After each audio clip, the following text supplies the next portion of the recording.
Hi guys, આજે આપણે સરસ મજાના ઢોકળા બનાવીશું. એકદમ યુનિક, એકદમ અલગ સ્ટાઇલના, અને સાથે સાથે કહીશ કે એકદમ હેલ્ધી અને સાથે સાથે ટેસ્ટી પણ એટલા જ, અને બનાવવા એકદમ આસાન. અને સાથે તમે જુઓ કે ખમણ જેટલું સોફ્ટ હોય ને એટલા સોફ્ટ ઢોકળા તૈયાર થશે.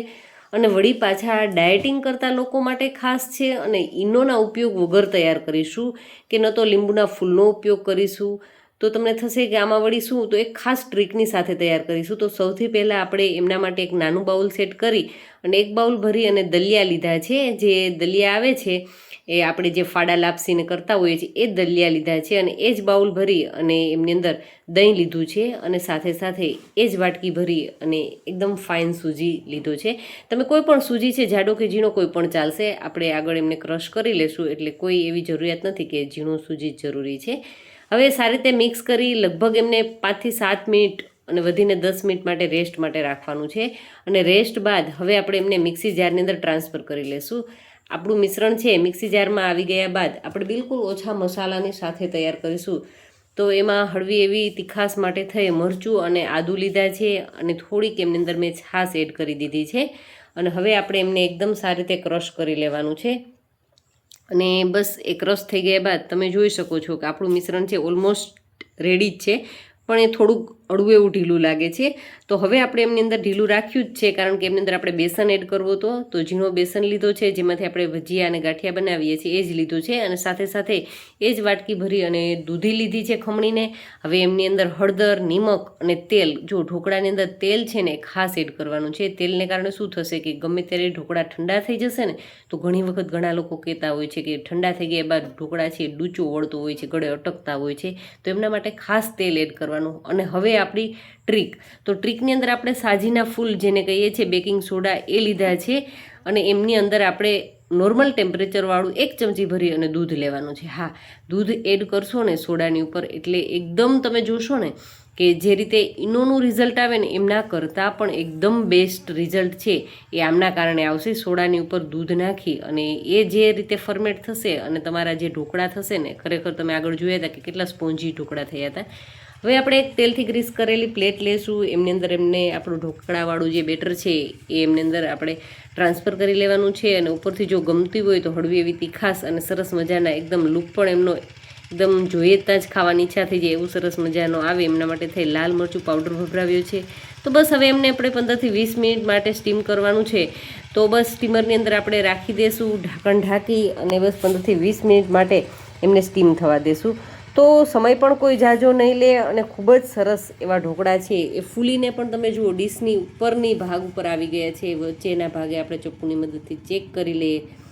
તો ખાસ કે ઢોકળાને કોઈ પણ વસ્તુ છે ને એમને આપણે વચ્ચેના ભાગથી જ ચેક કરવાનું છે. વચ્ચે કૂક થઈ ગયા હોય ને તો બધી જ બાજુથી સરસ એવા કૂક થઈ ગયા હોય. તો હવે સરસ મજાનો વઘાર કરી લઈએ. તો એમના માટે 1 ચમચી તેલ ગરમ કરી એમની અંદર આપણે રાઈ લઈ લઈશું. રાઈની સાથે સાથે જો ભાવતા હોય તો એમની અંદર તલ છે એ એડ કરી દઈશું. મીઠા લીમડાના પાન લઈ લેશું, હિંગ લઈ લેશું, અને સાથે સાથે થોડુંક આ રીતે કોપરું પાવડર છે એ લાસ્ટમાં લઈ લેશું. ખૂબ જ સરસ ટેસ્ટ છે કોપરાનો આમની અંદર આવશે. તો બસ મિક્સ કરો અને ઉપરથી સ્પ્રેડ કરો. સરસ મજાનું ઉપરથી એમનું લેયર લગાવો. અને જો તમે વધારે હેલ્થ કોન્શિયસ હોય અને વધારે પડતું ઓઇલ ન ખાવા માંગતા હોય તો આ 1 ચમચી તેલ છે ને એ પણ તમે ચોક્કસથી એવોઇડ કરી શકો છો. અને જ્યારે ઢોકળા સ્ટીમ થવા મૂકો ને ત્યારે ઉપરના ભાગે તમે આ બધી જ વસ્તુ જે વઘારમાં લીધી છે ને ઉપરથી તમે એમની અંદર પણ ભભરાવી શકો છો. ઉપરથી કોથમરીથી ગાર્નિશ કરીશું. અને જો લુકવાઇઝ એટલું જ દેખાય છે સરસ, એટલું જ ખાવામાં પણ આપણા આ ઢોકળા છે ને ખૂબ જ ટેસ્ટી બને છે. એકવાર ચોક્કસથી ટ્રાય કર્યા જેવા છે દલિયાના ઢોકળા. ખરેખર તમે કોઈને બનાવીને ખવડાવશો ને, ખાસ તો બાળકોના લંચ બોક્સમાં હું તમને કહીશ કે લંચ બોક્સ માટે એકદમ બેસ્ટ રહેશે આ ઢોકળા.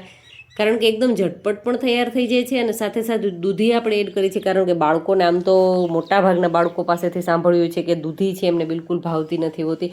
તો આ રીતે કોઈ પણ વેજીટેબલ આમની અંદર એડ કરો અને બાળકોને ખવડાવો. બાળકોને ખ્યાલ પણ નહીં આવે અને મોટા પણ કોઈ નહીં ઓળખી શકે કે આપણે આમની અંદર દૂધીનો ઉપયોગ કર્યો છે. તમે કોબી છે, કેપ્સિકમ છે, કોઈ પણ વેજીટેબલ છે એ આમની અંદર લઈ શકો છો. અને બસ ઢોકળા ઠંડા થઈ ગયા બાદ જ આપણે એમને ચપ્પુ લગાવીશું, જેથી કરીને શું થાય કે એમના પીસીસ છે ને એકદમ સરસ રહે. કારણ કે સોફ્ટ એટલા ઢોકળા હોય છે ને કે આપણે એમને ગરમ ગરમ અડશું ને તો પણ ઘણી વખત એ ભાંગી જતા હોય છે, એમનો ભૂક્કો થઈ જતો હોય છે. તો એ ન થાય એટલા માટે હળવા એવા ઠંડા થવા દેશું. અને ત્યારબાદ તમે જોઈ શકો છો કે કેટલા સોફ્ટ, કેટલા સ્પોન્જી આપણા ઢોકળા છે બિલકુલ લીંબુના ફૂલ કે ઈનો કે એ કશું જ ઉપયોગમાં નથી લીધું, છતાં પણ જે રીતે ખમણની અંદર જાળી પડે છે ને એટલી જ જાળી છે આપણા ઢોકળાની અંદર થઈ છે. તો મિત્રો આજનો વિડીયો તમને કેવો લાગ્યો એ મને જરૂરથી કમેન્ટ કરજો, અને ખાસ તમે મારા વિડીયો છે કઈ કઈ જગ્યાએથી વોચ કરો એ પણ મને કહેજો, મને જાણવું ખૂબ જ સારું લાગે છે. અને ખાસ જે ઢોકળા લવર તમારા ફ્રેન્ડ્સ હોય ને એમની જોડે આ ઢોકળાનો વિડીયો તો ચોક્કસથી શેર કરજો, જેથી કરી અને એ લોકો પણ આ રીતના ઢોકળા, તો આમ તો અલગ અલગ સ્ટાઇલના ઘણી બધી રીતના ઢોકળા છે, ઘણી બધી વસ્તુમાંથી બનતા જ હોય છે, પણ લગભગ દલિયાના ઢોકળા કોઈ ટ્રાય નહીં જ કર્યા હોય. તો ચોક્કસથી ટ્રાય કરજો, અને વિડીયો ગમે તો વિડીયોને લાઇક કરી અને ચેનલને હજુ સુધી સબસ્ક્રાઇબ કરવાની બાકી હોય તો ખાસ ચેનલને સબસ્ક્રાઇબ કરી લેજો, કારણ કે સબસ્ક્રાઇબ કરવું બિલકુલ જ ફ્રી છે. અને સાથે સાથે નીચે આવતા બેલ આઇકનને પ્રેસ કરી લેજો, જેથી કરી અને ડેઇલી અપલોડ થતા મારા વિડીયોની નોટિફિકેશન તમારા સુધી પહોંચતી રહે.